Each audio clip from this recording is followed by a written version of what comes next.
O governo Lula turbinou os salários de pelo menos 323 aliados por meio de nomeação deles para conselhos de estatais ou de empresas privadas que a União é acionista. Esses cargos, Marina, Paula, rendem remunerações apenas pela participação em reuniões dos colegiados realizadas de tempo em tempo, em intervalos que variam de acordo com normas de cada organização. Com os adicionais, os valores dos salários podem chegar a mais de R$80 mil. O benefício alcança ministros, secretários executivos, chefes de gabinete, assessores do Palácio do Planalto, servidores, comissionados, dirigentes do PT, ex-parlamentares do partido e até apadrinhados do Congresso.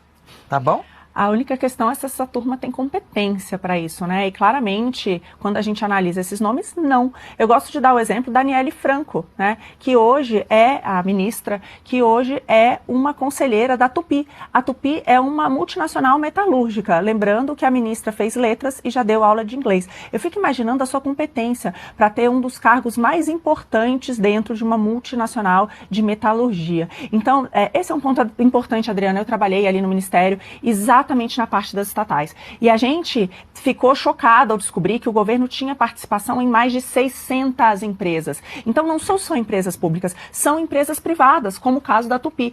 Eu gosto de lembrar o caso da Vale do Rio Doce, que o Lula tentou emplacar ali o novo presidente da Vale, goela abaixo, e não conseguiu. Eu digo que a Vale foi realmente privatizada durante o governo Bolsonaro. Antes disso, ela não tinha sido privatizada, porque ela continuava pública de fato. Por quê? Porque a maioria dos seus conselheiros eram indicados pelos fundos de pensão das estatais, pelo BNDES, que tinha participação nas empresas. Então, no final das contas, o governo mandava na Vale, né? Assim como já trocou, a Dilma já trocou o presidente da Vale, conseguia interferir em tudo. Isso acontece em diversas empresas. Então, imagina com 600 empresas em diversos setores, qual que é o nível de interferência do governo na economia, gente? Não, de novo, não são apenas empresas estatais, boa parte delas são de fato estatais, mas a maioria dessas 600 ali que foram descobertas, boa parte dessas a gente desinvestiu, são empresas privadas que o governo quer de alguma forma se meter ali, manipular, né? Então, a gente vê o efeito que isso tem. Então, esse é um ponto bastante relevante.